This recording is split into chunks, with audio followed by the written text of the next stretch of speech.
talking about this in the episode, that it may have been a connection with the European Druids, you know, coming over a couple of thousand years ago, even before. Could even be a megalithic kind of expansion coming out of Europe. There's another site in New Hampshire called America's Stonehenge, and it's a private site that's a tourist site. Ancient Aliens didn't go there, but it too has all of these standing stones, megalithic slabs, chambers, even it's something like you would see in England or France or Ireland or something. And again, the mainstream just says, oh, some eccentric farmer just, did all this stuff in the 1900s when he had nothing else to do, drag all these stones around. And they won't really even actually go and look at the site. They basically refuse to that. But yeah, these are some pretty important things. And they've been around, and people who live around there, it's not new to them. But I think Ancient Aliens is just now bringing that out really to the public. And in fact, we found out later that now that dolmen has become a major tourist site there. Yeah, and every day there's all these tourists show up, which had not happened before. That's a good thing. Yeah. Can you guys talk about the reports of UFOs in that area that seem to be increasing, the UFO sightings? Yeah, I mean, you have the Hudson Valley kind of UFO flap that went on in, I believe, the 70s and 80s. There were thousands of reports of strange lights. There was a mixture. There was reports of these massive triangular crafts, which were like, they're huge, absolutely massive, with all these lights on them and so forth. But there were also these stories of these sort of balls of light that kept emerging and kept kind of congregating at certain points in the landscape. And often where they were, if you worked out where they kind of ended up or where they were coming from, it was often one of these megalithic chambers. And so these were energy sites. These were manipulating something. There was some kind of earth energy, earth lights thing going on, as well as some kind of intelligence controlling it. So that it's a very bizarre story all around. It went on for years. Yeah, the Hudson Valley is also the location for the famous story of Rip Van Winkle, where he meets the little people and he goes bowling with them and he eats some of their food and he's gone for 20 years. He has all this missing time and then he returns home, and all this time it's like perhaps the story of he's been abducted by aliens. And it's also where Whitley Strieber, his cabin, he lived at his cabin in the woods. Whitley Strieber was an author. He wrote the Wolfen books, and he was basically a horror author, writing werewolf books and stuff. But that's where he then claims that he was visited by gray aliens, and he eventually wrote the book Communion. And so that's all also taking place in that same area. So it's sort of a hotbed of UFO and strange activity, and has been for centuries. How many of you have looked at the Octopus and wondered, could that be extraterrestrial? Yeah? We did an episode, our 5th episode was called They Came from the Sea this season, in which we put forth Dr. Chandra Wickramasinghe, say that 3 times. Thank you. His theory with his colleagues supposes that octopus actually is an extraterrestrial species that came here on a meteorite. We sent Giorgio to England to meet with an astrobiologist there who discovered liquid water inside of a meteorite. What can you tell me about that? Yeah, and this is something where, for decades now, scientists and astronomers have been trying to look for water elsewhere, because water means basic building blocks for life. And so, the idea was always, it's impossible. However, Dr. Queenie Chan of the Milton Keynes University, Open University in Milton Keynes, discovered water trapped inside the interior of a meteor that crash landed here on Earth. And that is an extraordinary find, and nobody knows about this. It's incredible to me that we have discussions where we're looking for evidence, and then the evidence is there and nobody looks at it, or nobody actually even cares, because her picture should be on the front page of every newspaper. So we live in very fascinating and interesting times. Indeed. Legendary times. There we go. So I am excited to tell you guys that we have an episode coming up that's been in the works for many years, and it is about an island called Nan Madol. I don't know if y'all are aware of Nan Madol, but I'm gonna let these guys give you a little bit of a primer on what you might see in the episode without giving too much away. Yeah, Nan Madol is this place in the South Pacific that is, it took us 36 hours just to reach the island from LA. And it's one of the biggest mysteries in the world. It is this place that consists exclusively of these gigantic basalt columns. And I'll let you talk about this as well, David, but the legends behind this place are incredibly interesting. And it is, in his opinion, he calls it the 8th wonder of the world. And you know, I've only seen Nan Madol in pictures, and you can go online tonight, look at those pictures. Until you stand in front of it, you have no idea how huge that place is. And in my opinion, it's one of the most inexplicable places on Earth. And I also think that it perhaps may be prehistoric. Yeah, the Nan Madol is actually on an island in Micronesia near to Guam, and that island is called Pohnpei. And that island is it's the capital now of the Federated States of Micronesia. And when I first read about Nan Madol was actually from Eric von Daniken's third book, which was called Gold of the Gods. And in many ways, I think that was his most popular and controversial book. And a lot of Gold of the Gods was actually about those tunnels in Ecuador. And that he claimed he had gone into these tunnels, and that there were all these gold artifacts and statues, and it was this whole tunnel system in South America, and that made a lot of waves at the time, and it became very controversial what happened and Eric's involvement down there in Ecuador. But also in that book, Gold of the Gods, he also goes to Nan Madol, and so that was a couple of chapters in the book. And I was reading that book in the 70s, and I had been to Hawaii a couple of times already, and I was like, wow, I've got to go see this place. And I didn't get there till the 80s, but it is astonishing. And there's new discoveries being made there because this city is actually built into the ocean, and they estimate there's over 250 million tons of basalt there. Prismatic basalt logs that are broken off of a basalt plug, and they don't actually know where all this material came. There's so much material there that entire mountains would be dismantled. And the natives, when archaeologists ask the natives on the island, who built this? How did they build it? Because when you look at it, you cannot see how they could have moved all this material and stacked it up. And some of the blocks weigh up to 80 tons. And the islanders all say, these stones were all flown through the air. They were levitated, 250 million tons of basalt, flown across the island. That's what they claim. And there's plenty of places on the island. It's a very volcanic island, so there's basalt there for sure, but they don't know where it came from.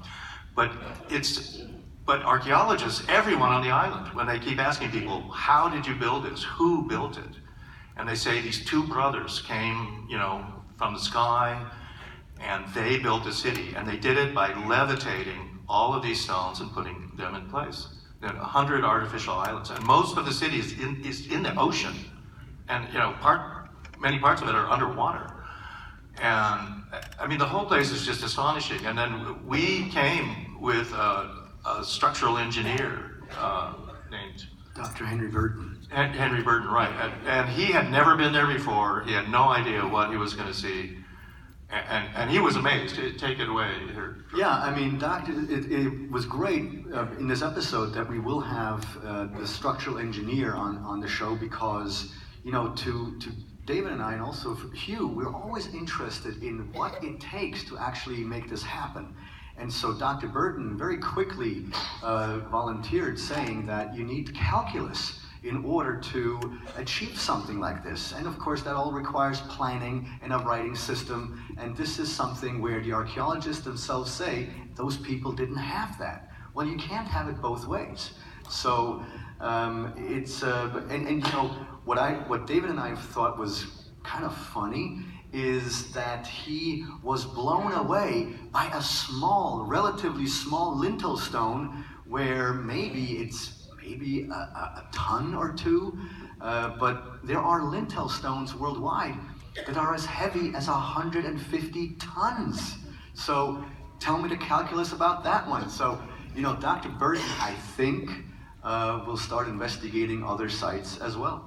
Not on the show, but, you know, I'm sure he has seen there's something there that is weird. It was his first megalithic site that he had been to, and he could not explain how they did it. I mean, he kept saying, and you'll see this on the show when it airs soon, and I think it would be an extremely exciting and interesting show. And whatever you do not give away the ending. Did someone die at the end? I don't know. But yeah, he could not explain it. I mean, to him, you had, as far as he was concerned, you would have to have huge cranes, modern equipment, big trucks, roads. Yeah, I mean, you're hauling, you know, millions of tons of basalt, stacking it up in a wall 30 feet high. And what's also interesting about that city is that there are lights that are also seen throughout that city, and the whole city is magnetized, and the basalt can become magnetic. The natives who live on the island are very superstitious about the city, and they believe if they spend the night there, they'll die. And there are reports where that actually happened. Yeah, and this has happened. Although other people, I was told by a Canadian archaeologist who was there that he said, "Oh, I spent the night there. I'm still alive." You know.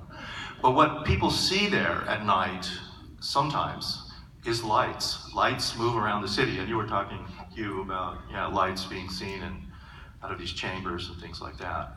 So that's always an interesting thing.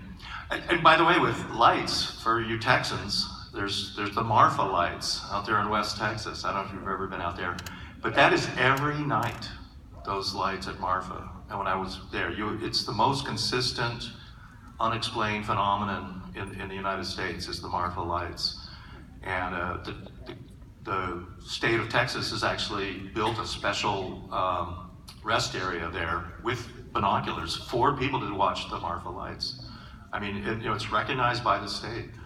And eventually, the night I was there some years ago, it was raining, and we still saw the Marfa Lights. It's every night. So if you want to see some weird lights some night, just go out to Marfa. You'll see them, I guarantee it.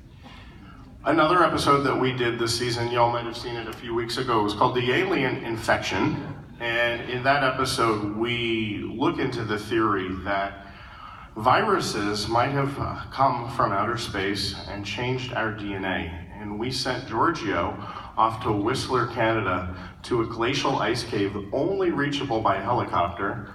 Talk about what you found when you got there.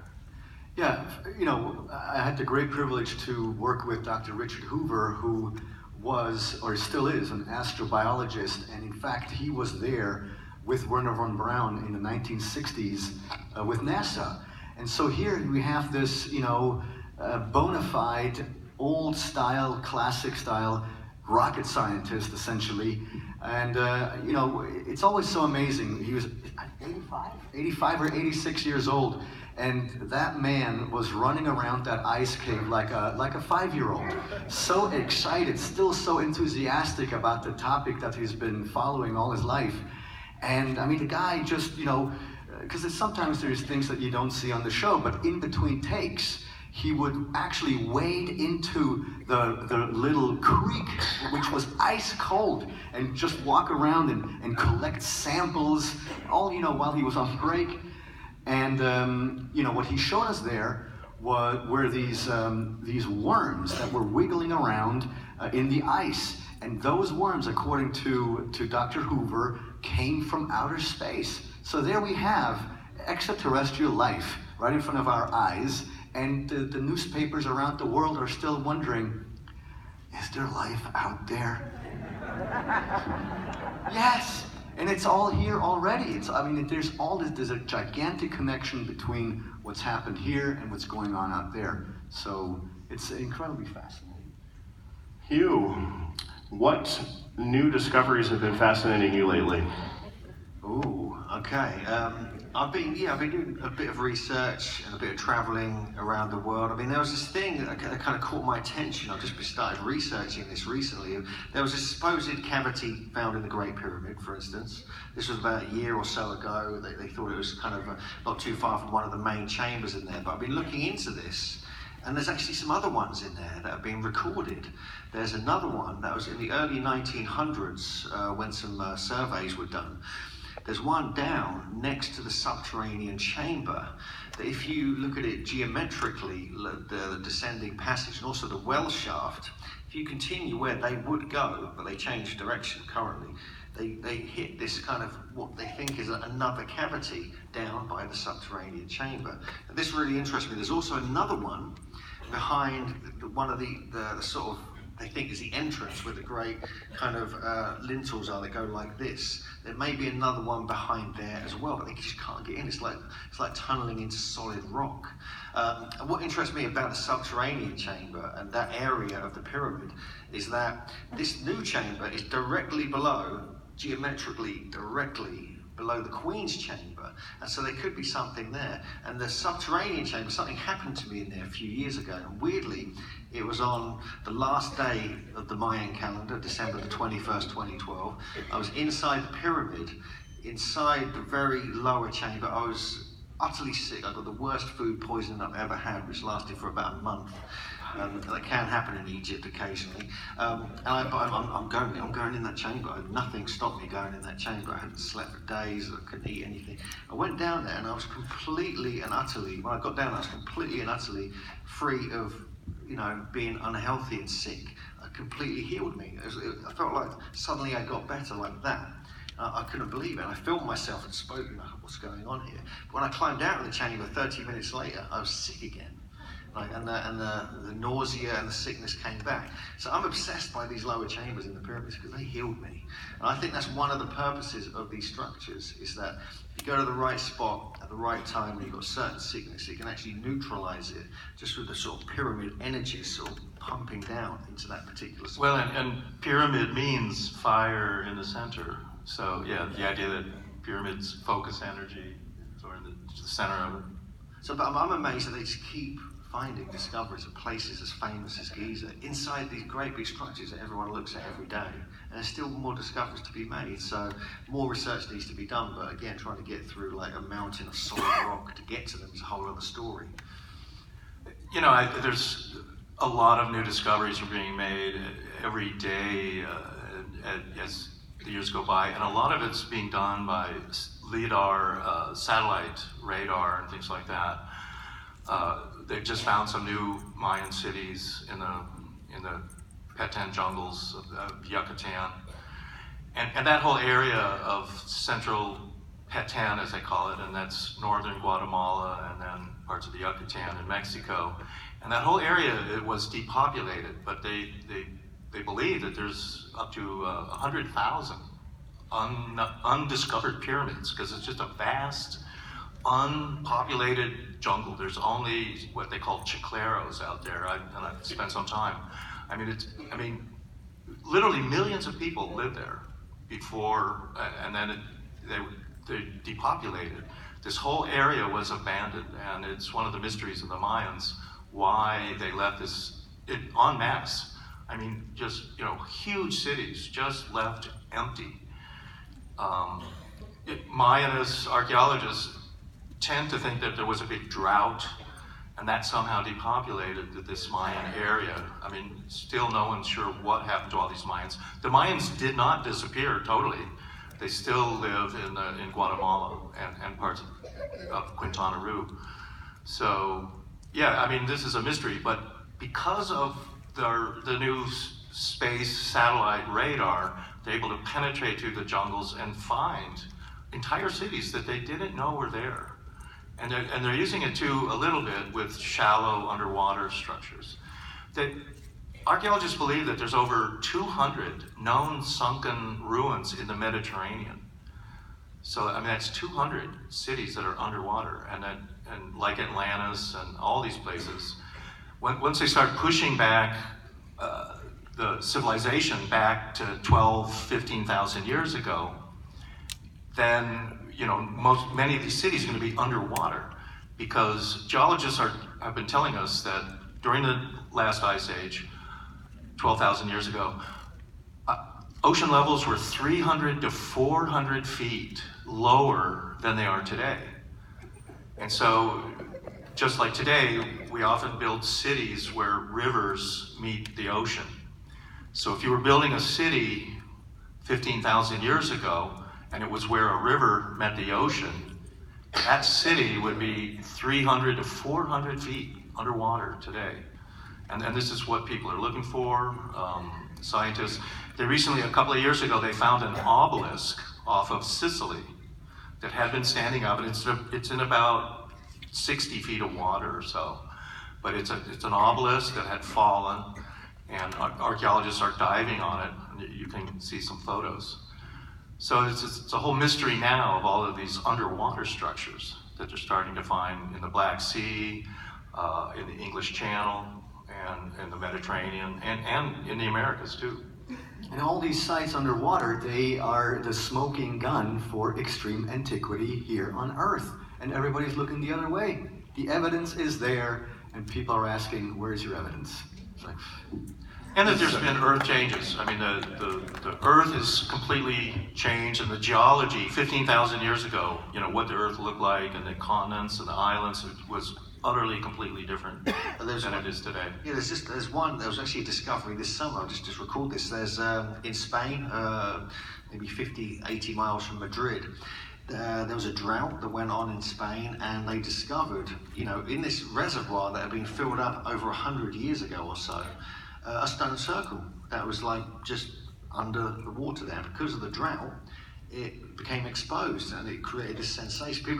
This was just like about a month ago or so. Yeah, just like a couple of months ago. Yeah, and then basically, and I was planning to go there, but I was away in Lanzarote on a family holiday, and I was planning to go to Madrid just to go and get some photos. And by the time I got back, the floods and bad weather had occurred back in Madrid, so it filled back up again, and now you can't see it. It's just for about a month, or about 3 weeks.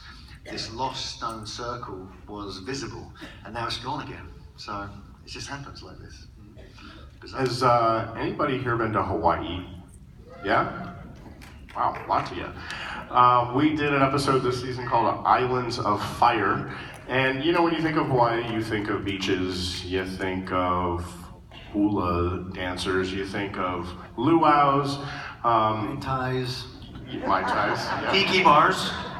David Childress wanted to go surfing, but instead we sent him with Dr. Michael Sala to a lava tube and to an alien landing sanctuary.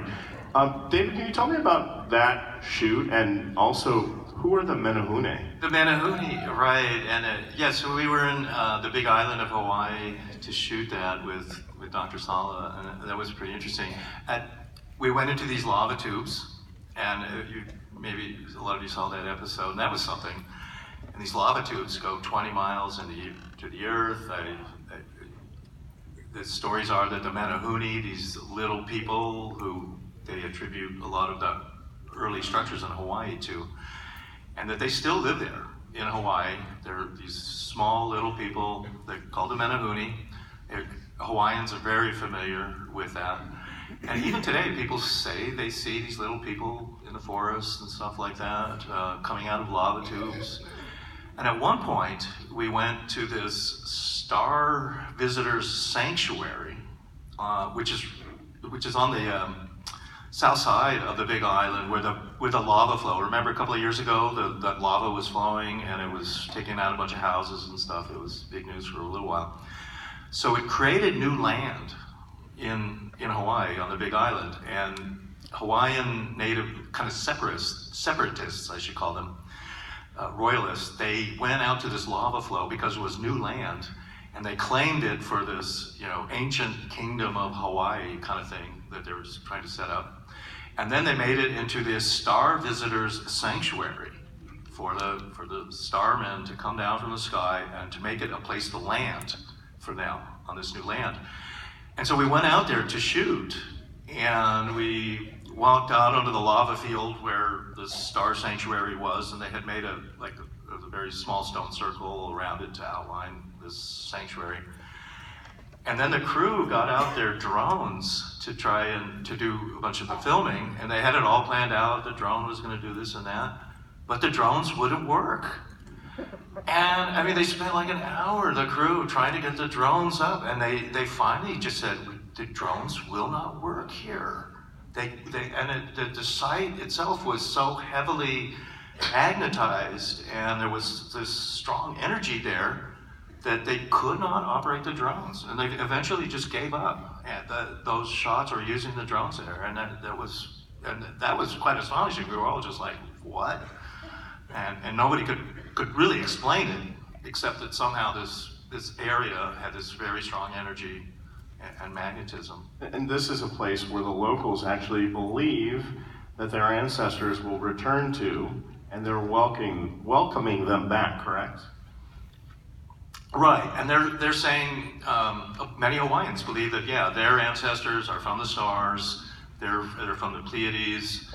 Hawaii, a lot of people don't realize this, but the Hawaiian Islands are really one of the most remote island groups in the world. The Hawaiian Islands are thousands and thousands of miles from any other islands. They're very remote. Easter Island in the southern Pacific is also extremely remote island. I mean, it's just thousands of miles from any other place. And of course, Easter Island is famous for all the strange statues and walls and things like that. In fact, there's probably Easter Island has a concentration of megalithic weirdness, you know, the highest in the world. But the Hawaiian Islands are also extremely remote, and Native Hawaiians strongly believe that their ancestors came from the stars and essentially were extraterrestrials. In another episode recently, we sent Giorgio back to one of his favorite places, Italy, to a site called the Acropolis of Alatri. Can you tell me about this structure and what was so unique about it? Yeah, the Alatri fortification was incredibly fascinating because it hosts the biggest lintel stone of Italy, clocking in at 65 tons. And I had the great privilege of going there with Dr. Giulio Magli, who is a nuclear physicist / astronomer at the Milan University. So he's currently teaching, and he's an archaeoastronomer. And so he specializes in finding constellations in ancient architectural structures. And the Alatri fortification apparently is a star map of which series? Gemini.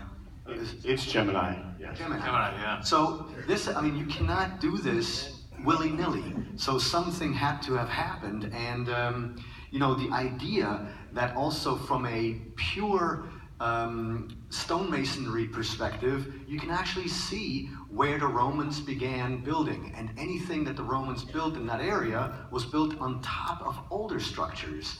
And so, the Romans were master builders, but even they used whoever built these old megalithic sites as their base. And you can clearly see the different construction styles.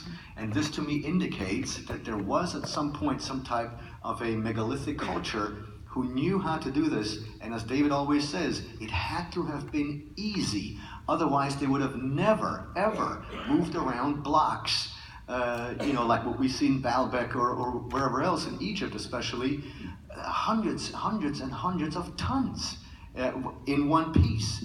So, yeah, I mean, and this is where the whole idea for levitation, which 20 years ago you would have asked me about levitation, I would have told you, come on, shut up. But today, I am totally on board with that idea because we are now starting to recreate levitation in the lab. So if I can levitate these glasses here, well, you amplify this somehow, and who knows if ultimately we'll be able to move gigantic blocks ourselves. NASA has a paper from the 80s about acoustic levitation of stone and how sounds can levitate things. But just like at Namadol, where we're in Micronesia for this upcoming episode, an And the natives are all saying, yeah, they just, two brothers, two men came and magically moved all these stones and levitated them, flew them through the air, 250 million tons of it. And when you're there, you can believe it. I mean, it's about the only explanation that actually makes sense. It's a very, very, very rugged island. I mean, it's not flat. There's, valleys and mountains, and it's insufferably hot. And also,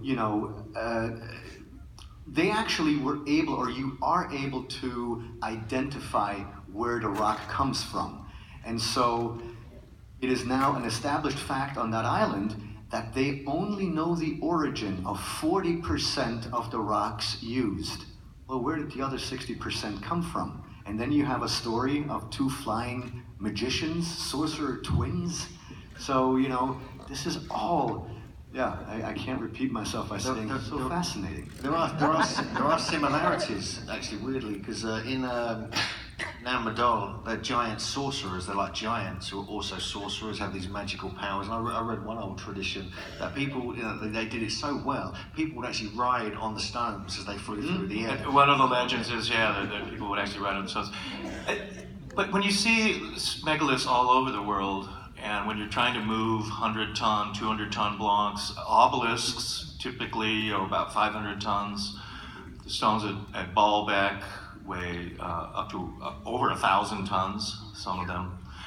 And the idea that ancient man is wanting to somehow build things in the most difficult way that they can do things, just, that doesn't make sense. And so, as Giorgio was saying, it had to be easy for them to do these things. And for it to be easy, they would have needed power tools and the ability to levitate these stones, essentially. Magically levitate them with some technology, sound, whatever it is, anti-gravity. And it's about the only way they could have done it. And of course, it's not magic. Arthur C. Clarke summed up the ancient astronaut theory the best when he said any sufficiently advanced technology is indistinguishable from magic. And this is what the entire ancient astronaut theory is about, that our ancestors thought it was magic.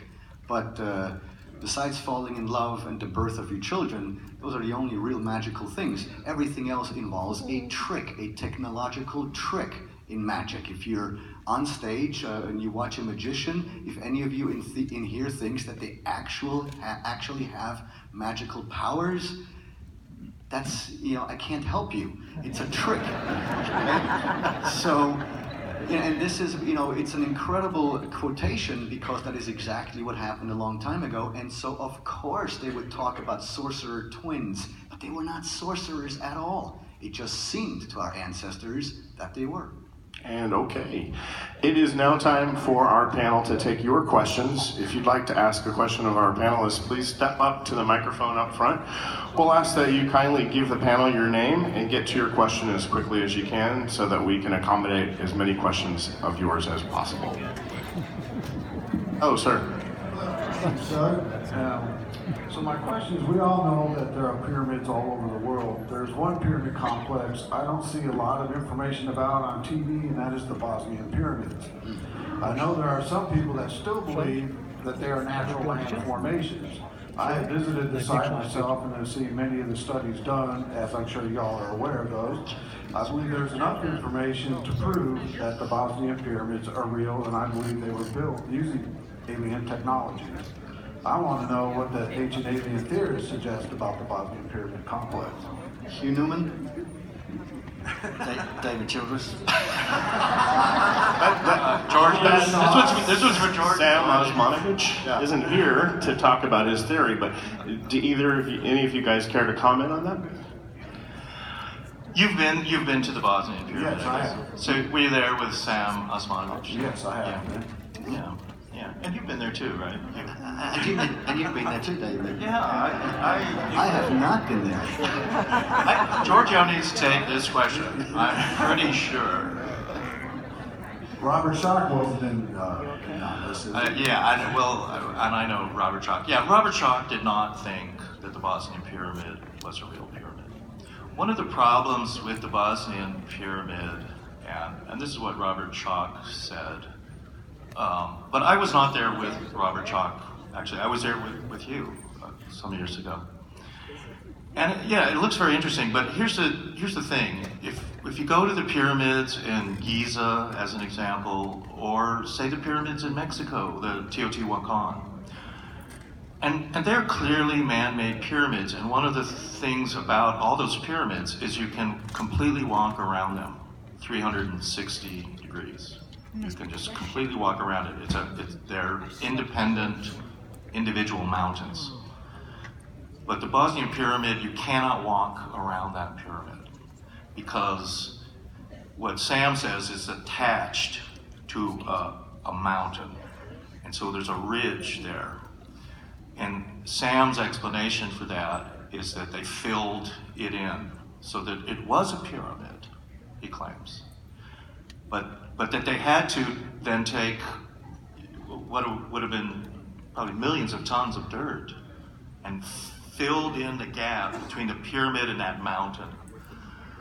And so you can't walk around it, okay? And that's why Robert Schoch did not feel that it was a genuine pyramid. Because you have to be able to walk around a pyramid. And you cannot do that with that Bosnian pyramid. So that's the explanation. All right. Yeah. All right. Sir. I hope that Next helps. question. Come on up. Afternoon, gentlemen. How are you all doing? Right. All right. Quick question. Has everybody here, including yourselves, seen the new NASA video of all the sounds going on Mars that they released? NASA just released recently a video letting people listen to the audio that's coming off of their current rover that's there. I believe they might have made a mistake. And I want your opinions on it because it actually shows the video as well as the audio, and you can actually see blue sky and our colored dirt as opposed to a totally red atmosphere. I'm wondering if you guys have an opinion, or have you seen other videos that actually truly show possible breathable or blue skies on Mars?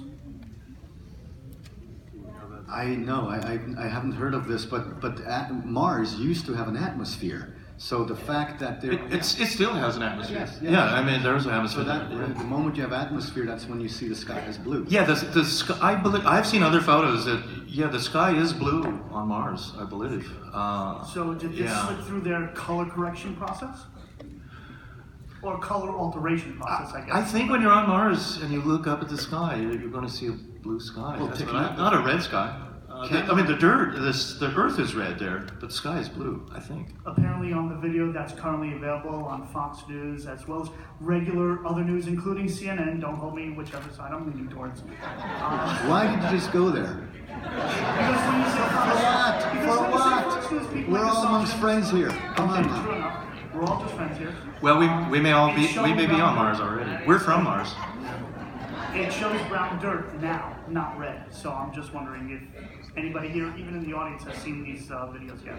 Mike Barrow would have seen them probably. He's pretty worth. Yeah, he would be a good one to ask about this. I mean, that's pretty interesting what you're saying.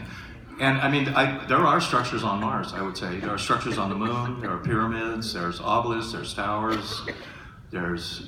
Phobos has a gigantic monolith. Yeah, I mean, even NASA admits there are structures on the moons of Mars. Yeah, the Phobos monolith. But there's another monolith on Mars as well. There's some unusual structures there. NASA, is very reluctant to ever state that, there's proof of civilizations up there. I mean, and if they had proof, I think they would keep it a secret in a way. Also, just when it comes to NASA, what I always like to point out a little bit, NASA is only one of say at least four space programs that the United States has. NASA is a public space program. It's everything that NASA does is public. Every photo they take, every discovery they make should be public. They're supposed to release it to the people, and that we, the people of the United States, we own all that material of NASA. But that's not the same for the other space programs. The Navy has their own space program, and it's top secret. What they do, what the Navy is doing in their space program, we don't know. They're firing rockets, they have space stations. The Army has their own space program too. And the Air Force also has a separate space program. They're all top secret. And I am the secretary of the Space Force. Yes. All right. Last summer, Trump announced, a unification of not so much NASA, but of the other the 3 military space programs that we know about. They're now all combined into what they call the Space Force, Space Command, that's unified. But before that, the Navy space program was completely separate from the Army space program. And this was an Ancient Aliens episode a couple of years ago about Project Horizon. In 1960, the U.S. Army created a plan. It was secret until about 10 years ago. Project Horizon was the name of it. You can look it up on the internet. It's got a Wikipedia page. It was a proposal from the Army, the U.S. Army, that they would have a base. The Army would have a base on the moon by 1966. That was Project Horizon.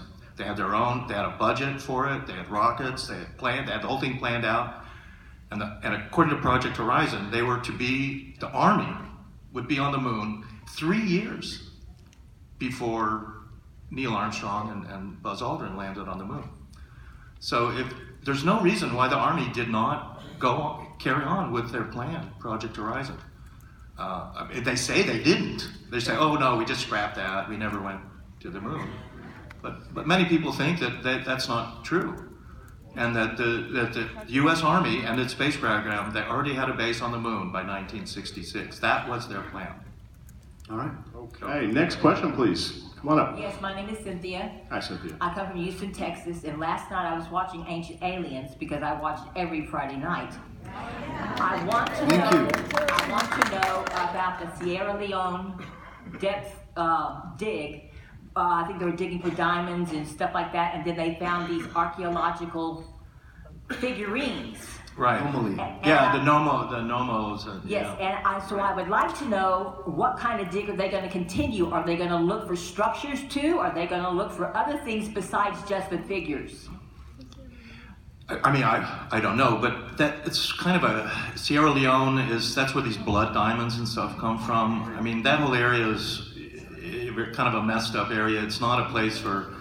Yeah, you should not put it on your bucket list. Very We actually couldn't go there to shoot. Yeah, and that's rare. We go all over the world, but that's one area that it just wasn't. It's a kind of a private area. Yeah, there's not some official archaeological dig there, and there's not likely to be one. But it's like 12,000 years back. You just go, oh my God. Yeah, I mean the whole thing is pretty astonishing, and those statues are bizarre, and they're on the stories of the Dogon and the Nomo and all that. Yeah, I mean, and they're real. I mean, the stories are real. Those Nomo statues, and then those weird blue stones that came out there. Yeah, I mean, the whole thing's pretty strange. We're not likely to figure it all out very soon. I'm ready for Egypt to go back 12,000 years. I can't wait for that.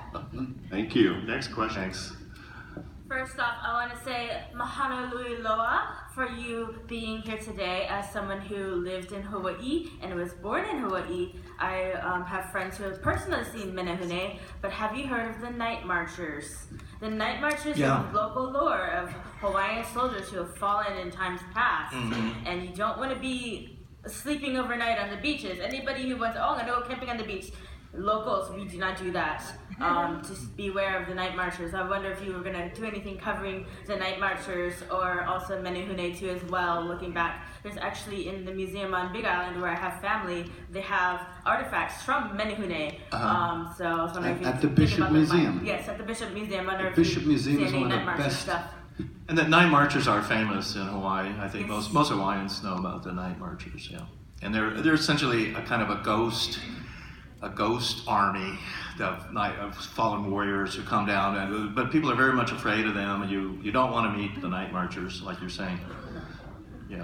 But everyone in Hawaii knows about the we just Night talked Marchers. about this about 10 days ago.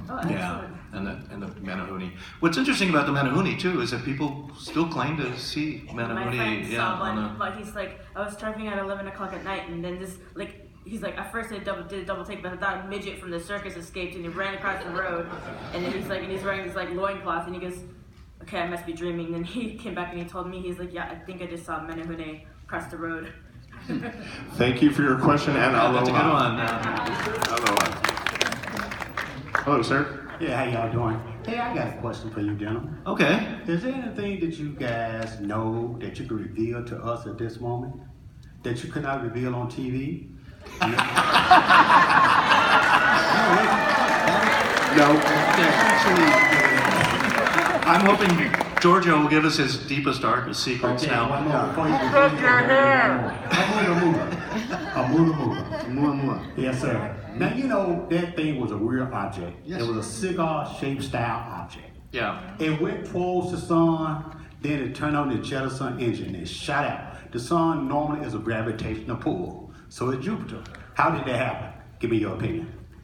Well, Oumuamua, in fact, they say it was the first interstellar visitor that we've had in our solar system in recorded history. I mean, obviously this has happened before. So the fact that this thing was cigar-shaped was very interesting, and also apparently the whole object was caked in some type of a biological matter. Absolutely, sir. And so now there's actually a second object approaching us. Yes. And incredibly fascinating. So the idea that Oumuamua may have been some type of a probe, a reconnaissance probe, I'm totally on board with that. Follow the work by Dr. Avi Lerner, or Loeb, is it?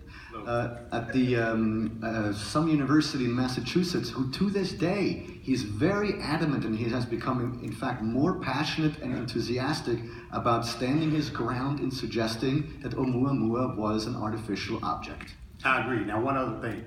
By the way, to answer your first Yes, sir. question, That's what I'm about to we've get back to. never been approached, not once, that we've received a network note saying you cannot talk about this. That has never happened, and none of us have been visited by Men in Black either.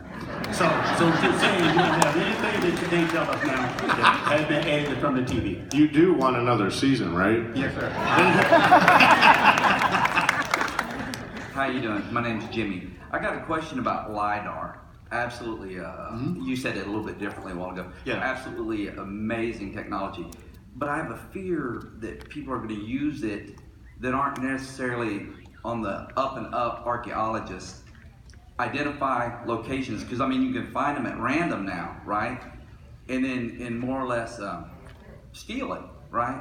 Do y'all have any fear in y'all's industry of that occurring, or any news of anything like that? Somebody identifying sites, ransacking them, taking... Oh, like that? Yeah. I don't think so, because in order to get access to that space satellite archaeology, to these space archaeology systems, you have to go through space agencies, and usually the people to do this are mainstream universities. Perfect. And I cannot imagine that universities would do something like that. No, I wasn't So there fearing is about university. No, right. There's definitely a safety mechanism there. Right, okay. Perfect. Well, and it can also find like gold deposits and things like that, actually. Yeah. I mean, it's interesting. It's amazing. There's no doubt. Oh no, it really is.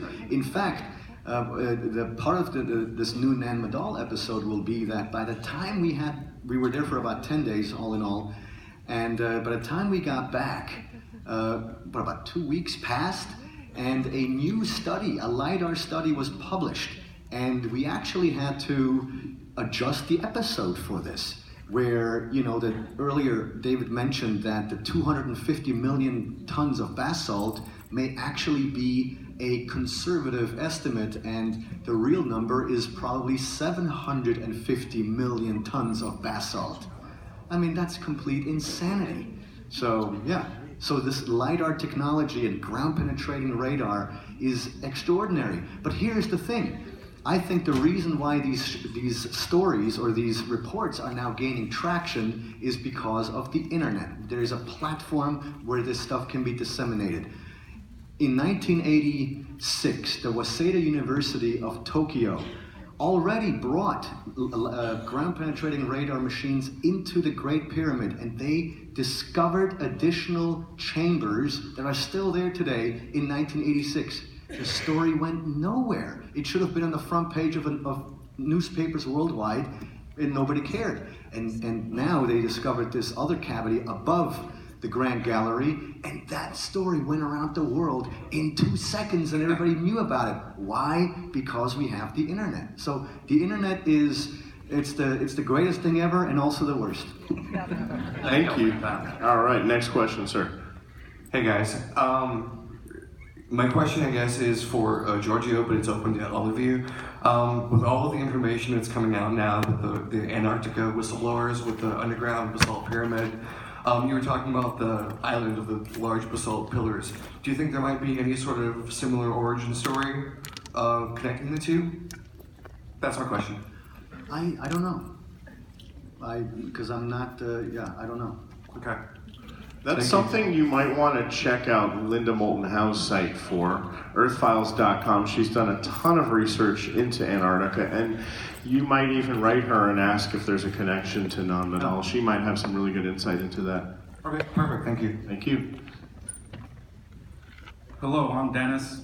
As an Ancient Aliens fan, I wish I had a question for all of you, but my question is for Hugh. With megaglyphs and 12,000 years of plate tectonics, what, the location of things, how's that affected? Well, you mean like if the things have moved around, kind of thing? Well, there's this theory put together by Charles Hapgood that was actually championed also by Albert Einstein, that there was this crustal displacement where the whole surface, like the upper surface of the crust, actually shifted around like the peel of an orange shifting around the orange. And this is actually one of the theories that they believe Atlantis is under Antarctica because it's moved around. And so that's one of the ideas. I actually mentioned this in my Earth Grids book. We actually look at that. We reset the grid based upon the old North Pole, which was at Hudson Bay. And many sites like Göbekli Tepe and Kalanish and other places fit into the grid still. And so there could have been some kind of movement of the Earth's crust according to Charles Hapgood and even Albert Einstein, if that's what you mean. It was the 360 divided by 7, and everything's just located where it was 12,000 years ago today. Oh, I see what you mean. Okay, now Avebury wasn't built that long ago, so the sites that I've been looking at are all built within the last 5,000 or 6,000 years. Göbekli Tepe is an exception, and there is some research we're currently doing on that, looking at the geodesy and the location of that compared to other sites. So that will come out soon. Thank you. Thank you. Just as Neil Armstrong says, boiler up. Thank you. All right, folks, we have time for only one more question. For those of you who've been waiting in line, thank you. Please do join us at our next panel and try again. We will try to get through as many questions as we can each time. Sir, your question. One quick question. Welcome to Dallas, for one. And I would like to see if y'all are going to be doing anything else about the Anunnaki. The Anunnaki. Right now we don't have any plans, but you should know that we cover a bit of the Anunnaki at least once a season. They're touched on. We've done episodes specifically on the Anunnaki. You might check back in season 5, I believe.